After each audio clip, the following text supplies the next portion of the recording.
All right, let's talk about the future of data. What is the modern data stack really going to look like in, say, 2026?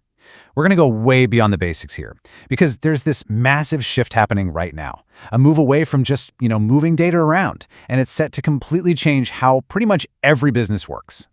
Okay, let's just kick things off with a number that, well, it should honestly make every data engineer's stomach drop. 80%. Seriously, that is the amount of time that data engineers are spending on what we call data plumbing. Just shuttling data from point A to point B. It's all the grunt work, the stuff that has to get done, but nobody really wants to do. But imagine for a second, what if all of that tedious, time-sucking work just wasn't the main event anymore? What if moving data around was the rare exception and not the absolute rule? I'm not kidding. That one question, it's the single idea that's pushing the whole modern data stack forward. So, here's the plan.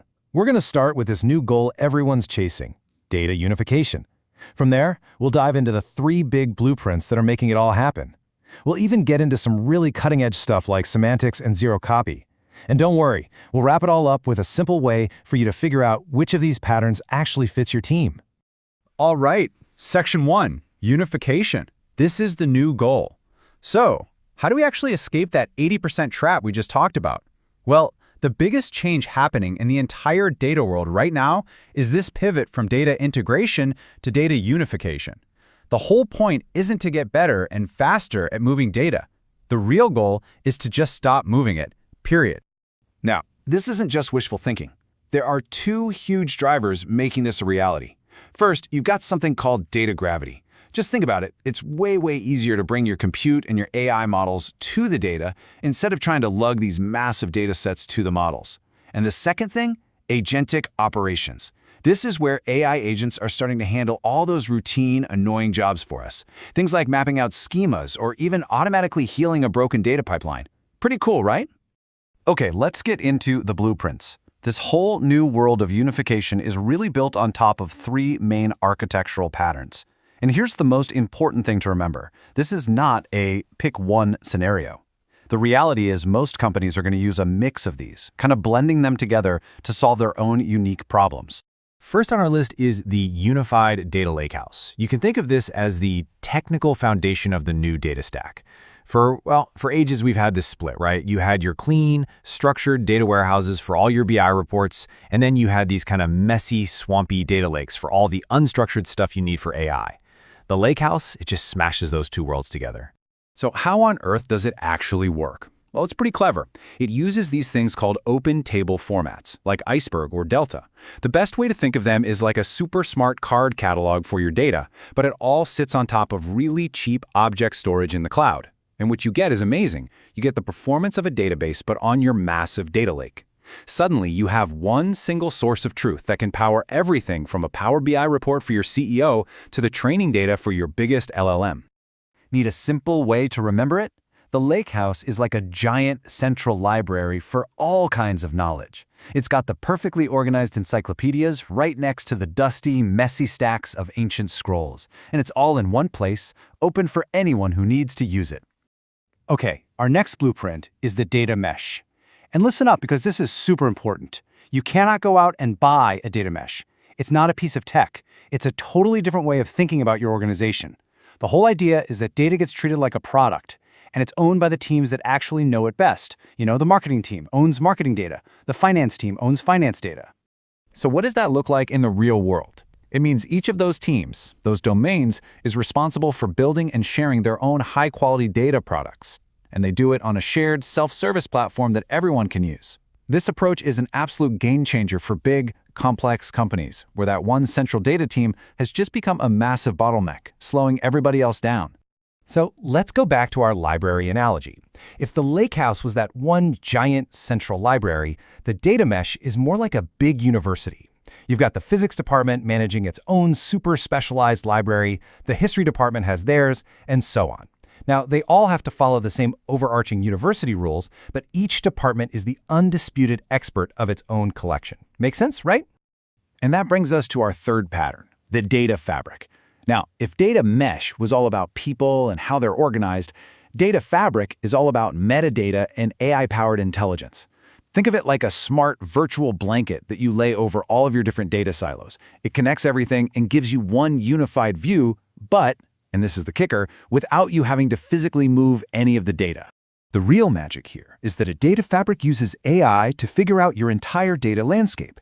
It learns what all your data is, where it all lives, and even who's using it. And then it gives you a single, smart way to access it all.